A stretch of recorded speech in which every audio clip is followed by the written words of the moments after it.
لیکن شریعت کوٹ معطل ہے. آپ ذرا غور کیجئے, پاکستان میں روزانہ ہزاروں چوریاں, ہزاروں ڈاکے, ہزاروں قتل, ہزاروں عصمت دریاں ہو رہی ہیں, دھماکے ہو رہے ہیں. ہم اس کی تائید نہیں کرتے, بری بات ہے. لیکن دیکھیے ہم یہ سب کہتے ہیں, دیکھیے مذمت بھی سارے کرتے ہیں, لیکن کیا اندھیرے کی مذمت کرنے سے اندھیرا چھٹ جائے گا؟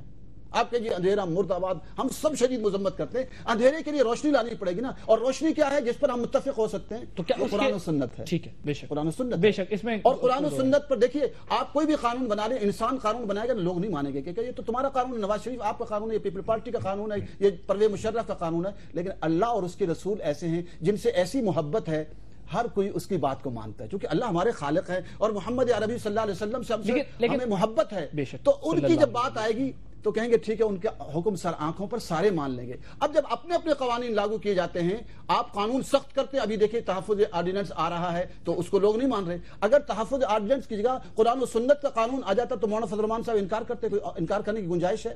میں یہی کہتا ہوں کہ آج ہم سب کا تحفظ یہ ہے, شیعہ مکتب فکر ہو, سنی ہو, بریلوی ہو, دیوبندی ہو, قوم ہو, میں یہ کہتا ہوں قرآن و سنت کو نافذ کر دی جائے. اور قرآن و سنت کو نافذ کرنے کے بعد جو جرم کرے, کسی باشد عبدالعزیز جرم کرے, ملا فضل اللہ کرے, کسی باشد طالبان کریں, غیر طالبان کریں, چاہے وہ کراچی میں ہو, بلوچستان میں ہو, سب کو شرعی قوانین کے, یہ ہمارے انگریزی قانون نہیں, شرعی قوانین کے مطابق سستا, فوری, 15 دن کے اندر انصاف ملنا چاہیے. انٹرپریٹیشن کون کرے گا جس اسلام کا حوالہ مولانا عبدالعزیز صاحب دے رہے ہیں؟ طاقت کی بنیاد پر ہتھیار اٹھائے گروہ یا ریاست؟ بسم اللہ الرحمن الرحیم. مولانا نے جو کچھ بھی باتیں کی ہیں میں اس سے بالکل اتفاق کرتا ہوں کہ شرعی قوانین ہونے چاہیے, اور ہمارا آئین جو ہے وہ بہت حد تک اس میں شریعت شامل ہے, جبکہ اس کا پریمبل یہی ہے. جو آبجیکٹو ریزولوشن آئی تھی جو کہ 1949 میں انٹروڈیوس کی گئی اور پھر 1956 کے ہمارے آئین کا حصہ بنی, وہ ضیاء الحق کے دور میں کانسٹیٹیوشن کا ایک لازمی جز بنا دی گئی. پہلے وہ پریمبل میں شامل تھی, اور اس میں یہ ساری چیزیں شامل ہیں. صرف ایک آپ کو ول چاہیے کہ آپ ان پہ عمل درآمد کیسے کرتے ہیں. اب اس میں میں 2 چیزیں ایڈ کرنا چاہتا ہوں مولانا کی گفتگو کے علاوہ. اگر کسی چیز کی کمی ہے, مثال کے طور پہ جیسے انہوں نے فرمایا کہ انصاف سستا اور جلدی نہیں ملتا, ہم انگریز کا ایک سسٹم قوانین یہ انصاف کا لے کے چل رہے ہیں, اور لازماً اس میں جیسے مولانا 15,000 روپے کی تنخواہ والے کی بات کرتے ہیں, میں کہتا ہوں کہ اگر آپ کی 2 لاکھ روپے مہینہ بھی تنخواہ ہو تو عدالت اور کچہری سے آج بھی انسان اللہ کی پناہ مانگتا ہے. آپ ٹھیک ہے, یہ معاملہ 15,000 تک نہیں بلکہ لاکھوں روپے کمانے والا بھی عدالتوں سے نہیں نمٹ سکتا. ہم ایک بہت ہی ناقص قسم کے عدالتی نظام کے غلام ہو چکے ہوئے ہیں, انگریز کا بنایا ہوا ہے. بالکل ٹھیک ہے, آپ اپنا اسلامی ایک نظام لانا چاہتے ہیں وہ لائیں, لیکن بدلنا چاہیے نا اس نظام کو, بدل دیں. لیکن آج اگر یہ نظام اس طریقے سے بدلتا ہے جو طریقہ کار اس وقت اختیار کیا جا رہا ہے, تو کل ہم ٹرینڈ کیا سیٹ کریں گے؟ میں عرض کرنا چاہتا ہوں تشدد اسلام میں کہیں نہیں ہے. میں عالم دین نہیں, لیکن اللہ کا بڑا کرم ہے میرے اوپر, اتنا اللہ کا رحم و کرم ہے کہ میں قرآن کریم پڑھنے والا انسان ہوں. نبی اکرم صلی اللہ علیہ وسلم جب تبلیغ کرتے تھے تو غم سے نڈھال ہو جاتے تھے, کیونکہ ان کی آواز پہ لبیک کہنے والے بڑے کم لوگ ہوتے تھے. اور اللہ تعالیٰ نے قرآن کریم میں فرمایا, یہ مولانا اس چیز کی مجھے تائید کریں گے, کہ آپ اتنا غم کرتے ہیں کہ شاید آپ جان لبا آپ جان دینے کے قریب آ جاتے ہیں. آپ کا کام یہ نہیں ہے. آپ کو نبی اکرم صلی اللہ علیہ وآلہ وسلم کو اللہ تعالیٰ نے کہا کہ آپ کا کام ہے, آپ بشیر و نذیر ہیں, آپ بشارت دینے والے ہیں, آپ لوگوں کو ڈرانے والے ہیں. اگر میں یعنی رب العالمین اگر چاہتا تو کیا سارے لوگوں کو صاحب ایمان پیدا نہیں کر سکتا تھا؟ میں سب ایک جیسے پیدا کر سکتا تھا, لیکن میں نے نہیں کیے. میں قیامت کے دن ان سے پوچھوں گا کہ کیا تمہارے پاس میرا نبی نہیں آیا تھا اور اس نے تمہیں یہ میرا پیغام نہیں پہنچایا تھا؟ تو پھر سزا اور جزا کا نظام شروع ہو جائے گا. اس میں تشدد کہاں ہے؟ اگر ہمارے نبی نے یہ کام نہیں کیا اور صرف رب العالمین نے ان کو بھی یہی کہا, اور آج آپ کے لیے, میرے لیے, سب کے لیے یہ ہے, واجب ہے کہ آپ اگر خود دیندار ہیں, آپ سمجھتے ہیں کہ آپ اللہ تعالیٰ کے احکامات پورے کر رہے ہیں, تو اپنے دوسرے مسلمان بھائیوں کو اس پہ مائل کریں. ٹھیک ہے, ایک بریک کے بعد جب آئیں گے تو اس نقطے کو بھی ذرا کلیئر کریں گے. اگر طاقت کی بنیاد پر یہ معاملہ حل ہوا تو مستقبل میں ٹرینڈ کیا سیٹ ہوگا؟ اور جان لینا اور اس کے بعد یہ کہنا کہ یہ جائز جان لی ہے، اور پھر اسلام کا نفاذ جو ہے وہ کس حد تک جو ہے وہ تمام لوگوں کے لیے قابل قبول ہوگا، اس پر بھی ہم جو ہے سوال کریں گے۔ اور ایک بات جو یہ کہ اسلامی دفعات جن پر عمل نہیں ہو رہا، تو کیا اگر یہی مطالبات جس طرح مولانا عبدالعزیز صاحب نے بھی کہا سامنے آ جاتے ہیں تو حکومت اس پوزیشن میں ہے کہ ان دفعات پر عمل درآمد کرا سکے؟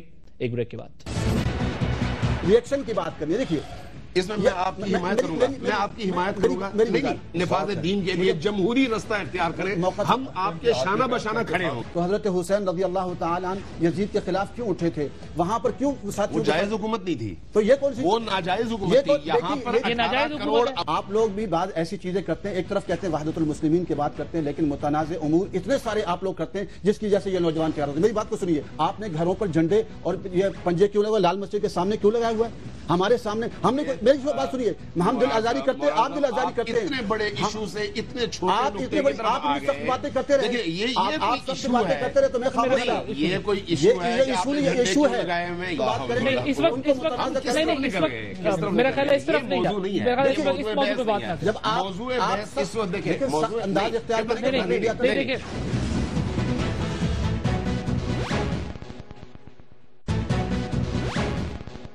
پروگرام میں ایک بار پھر خوش آمدید ناظرین۔ علامہ صاحب ذرا یہ فرمائیے گا کہ جزا و سزا کا معاملہ تعطل کا شکار ہو جاتا ہے، طبالت پکڑتا ہے، اس لیے معاشرے میں یہ ری ایکشن ہے، اور اب جو ہے وہ مذاکرات بھی ہو رہے ہیں، وہ مذاکرات ہوں گے، اس کے نتیجے میں جو اسلامی دفعات ہیں ان پر اگر عمل درآمد ہو جاتا ہے تو یہ مسئلہ حل ہو جائے گا۔ آپ کو لگتا ہے حکومت جو ہے وہ ان پر عمل درآمد کرا سکے گی؟ دیکھیے، حدود اللہ کے نفاذ کے حوالے سے میرا نہیں خیال پاکستان میں اگر 18-19 کروڑ عوام ہیں تو ان میں سے کسی کو اعتراض ہو کہ ہم اللہ کے قانون کا نفاذ نہیں چاہتے۔ کوئی بھی ایسا پاکستانی آپ کو نہیں ملے گا، اس لیے کہ جب آپ حدود اللہ کے نفاذ کی بات کرتے ہیں تو اس کا مطلب یہ ہے کہ آپ عدل اور انصاف کی حکمرانی چاہتے ہیں، اس حوالے سے کوئی دوسری رائے نہیں ہے۔ اب اگر کوئی دوسری رائے نہیں ہے تو اختلاف کہاں پر ہے؟ اختلاف یہاں پر ہے کہ آپ حدود اللہ کے نفاذ کا طریقہ کار کیا اپناتے ہیں۔ اگر آپ نے حدود اللہ کے نفاذ کے لیے مسجدوں میں خودکش حملے کرنے ہیں، حدود اللہ کے نفاذ کے لیے مسجدوں میں خودکش حملے، اگر آپ نے حدود اللہ کے نفاذ کے لیے میلاد اور عزاداری کے جلوسوں کو نشانہ بنانا ہے، اگر آپ نے حدود اللہ کے نفاذ کے لیے ریاستی اداروں کے خلاف ایسے اقدامات کرنے ہیں جس سے ریاست تباہی کے دہانے پر پہنچ جائے، تو پھر یہ حدود اللہ کا نفاذ نہیں ہے، یہ جبر، بربریت اور درندگی کا نفاذ ہے۔ لہٰذا ان دونوں کے درمیان ہمیں تفریق کرنی چاہیے، ان دونوں کو الگ الگ کرنا چاہیے۔ جب ہم حدود اللہ کی بات کرتے ہیں تو میرا نہیں خیال کہ مجھ میں اور مولانا عبدالعزیز صاحب میں کوئی فرق ہو حدود اللہ کے نفاذ کے حوالے سے، لیکن اس کی روش اس پر جو ہے گفتگو ہے۔ ایک نئی بحث جو اس وقت اس ملک میں چل رہی ہے وہ یہ چل رہی ہے کہ دیکھیں، اگر ہم ذرا سا غور کریں، اگر جو مذاکراتی کمیٹیز بنی ہیں ان کمیٹیز کے اندر جو لوگ ہیں وہ پارلیمنٹ میں رہے ہیں، وہ آئین پاکستان کو ماننے والے لوگ ہیں، ان کا انتخاب کرنے کے بعد انہیں یہ مینڈیٹ دینا کہ آپ بات کر لیں، آدھا آئین پر تو انہوں نے اپنے بھروسے کا اظہار کر دیا، اور اگر وہ بات جو شکیں سامنے آ رہی ہیں اگر وہی باہر آ جاتی ہیں اور آئین کی دفعات پر عمل درآمد کا معاملہ آتا ہے تو حکومت کے لیے تو کافی آسان ہو جائے گا، کیونکہ آئین کے اندر وہ شکیں موجود ہیں، ان پر اگر عمل درآمد کرایا جائے وہ کہ انٹرپریٹیشن کا معاملہ برقرار رہے گا۔ پھر بھی نہیں، انٹرپریٹیشن کے معاملے میں بھی آپ درمیانی رستہ ایسا نکال سکتے ہیں جس میں مختلف مسالک کو ایڈجسٹ ہونے کا موقع ملے، اس میں کوئی دوسری رائے نہیں ہے، مشکل کام نہیں ہے، یہ بڑا سیدھا سادہ سا کام ہے۔ لیکن میرا سوال یہ ہے کہ جن لوگوں کو ٹی ٹی پی کی طرف سے نمائندہ بنا کر بھیجا گیا ہے، جن کا تعلق مختلف مذہبی جماعتوں سے ہے یا ایک مائنڈ سیٹ سے ہے، کیا وہ لوگ آپ کی پارلیمنٹ میں نہیں ہیں؟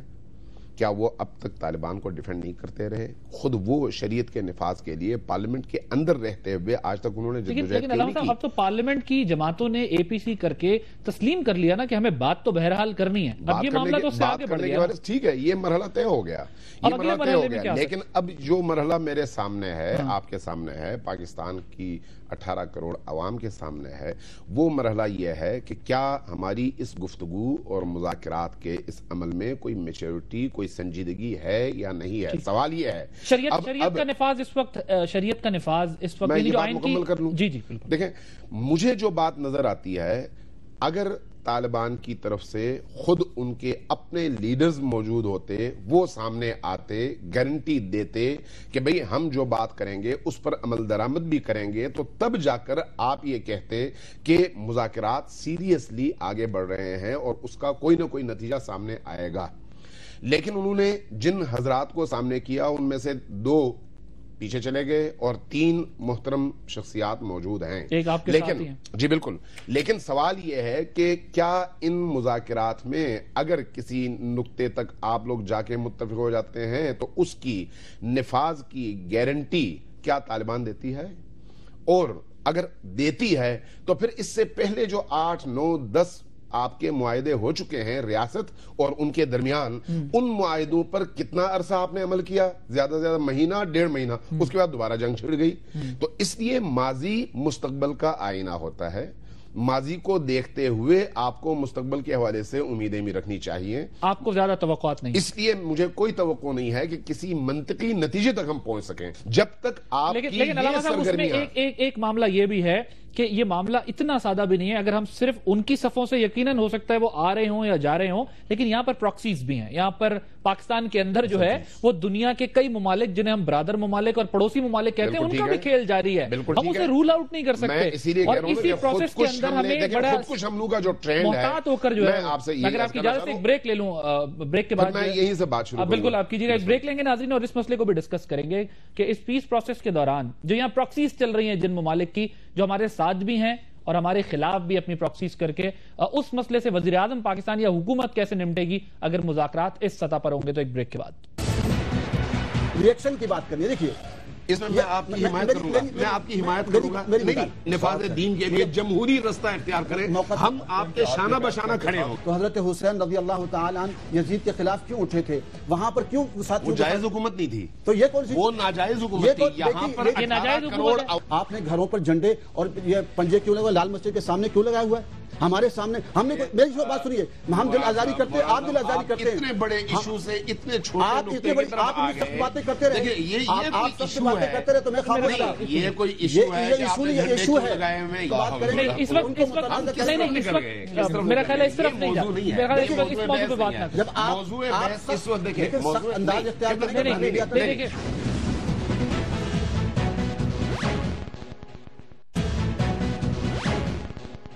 پروگرام میں ایک بار پھر خوش آمدید ناظرین۔ حامد رضا صاحب اس وقت ہمارے ساتھ موجود ہیں، ذرا فرمائیے گا کہ کیا آپ کی ایک تو ظاہر ہے موقف تو ہمارے سامنے کلیئر ہے، علامہ امین شہیدی صاحب یہ کہہ رہے ہیں کہ اگر طاقت کی بنیاد پر جو ہے وہ خودکش حملوں کی بنیاد پر اگر کسی قسم کا اسلام نافذ کرنے کی کوشش کی جائے گی تو وہ شر ہے، اس میں وہ اسلام کا اس سے کوئی تعلق نہیں۔ لیکن مولانا صاحب کہتے ہیں، مولانا عبدالعزیز صاحب، کہ دیکھیں اگر جزا و سزا کا عمل ختم ہو جائے گا ریاست کے اندر تو پھر لوگ اسلحہ بھی اٹھاتے ہیں اور دوسری طرف دیکھتے ہیں۔ اور جنرل صاحب نے جو ہے وہ درمیانہ راستہ اختیار کیا، انہوں نے کہا کہ آئین کی دفعات جو ہیں ان پر، اگر اسلامی دفعات ہیں ان پر عمل درآمد کرانا تو ظاہر لازمی ہے آئین کی دفعات پر، لیکن یہ ہے کہ طاقت کے ذریعے جو ہے اس مسئلے کو حل نہ کیا جائے، بلکہ جس طرح اللہ کے رسول صلی اللہ علیہ وسلم نے محبت سے تکلیف اٹھا کر اس مسئلے کو آگے بڑھایا، ویسے آگے بڑھانا چاہیے۔ جی بسم اللہ الرحمن الرحیم۔ سب سے پہلے تو میں آپ کو ایک بات عرض کر دوں کہ ظاہر ہے ہر ایک کو یہ حق حاصل ہے کہ وہ اپنا نقطہ نظر رکھے اور اپنا پوائنٹ آف ویو رکھے، اور being member of civilised society اور ایک مسلمان ہونے کے ناطے سے ہم سب کے اوپر فرض ہے کہ ہم خوش دلی کے ساتھ ایک دوسرے کے نظریات کو اور ایک دوسرے کی باتوں کو سنیں اور تحمل اور برداشت کے ساتھ۔ میں ایک بات کیٹیگوریکلی آپ کو عرض کرنا چاہتا ہوں کہ اسلامی ریاست کے اندر اگر کچھ ایسے قوانین موجود ہوں جو کہ شریعت سے متصادم ہوں یا ان کے اوپر صحیح طریقے سے امپلیمنٹیشن نہ ہو رہا ہو تو اس کا پراپر طریقہ ہے، اور پاکستان کے آئین کے اندر تو اسلامی نظریاتی کونسل اور پھر واضح طور پر یہ بات بھی تحریر ہے کہ کوئی بھی قانون قرآن و سنت سے متصادم نہیں بن سکتا۔ اب اس کے اندر ریاست کے اندر آپ کو اسلحہ اٹھانے کا اختیار، ریاست کے اندر آپ طاقت استعمال کرنے کا اختیار اس وقت تک نہیں ہے جب ریاست اسلامی شعائر کا مذاق نہ اڑائے، یعنی اگر تو خدا نہ خواستہ پاکستان کے اندر نماز پڑھنے پر پابندی لگا دی گئی ہے، پاکستان میں اذانوں پر پابندی لگا دی گئی ہے، لیکن صاحب حامد رضا صاحب قطع کلامی کی معذرت چاہتا ہوں، لیکن پاکستان میں سودی نظام رائج ہے جو اللہ تعالیٰ سے کھلی جنگ ہے، بالکل تو پھر اس بارے میں کیا کہیے گا؟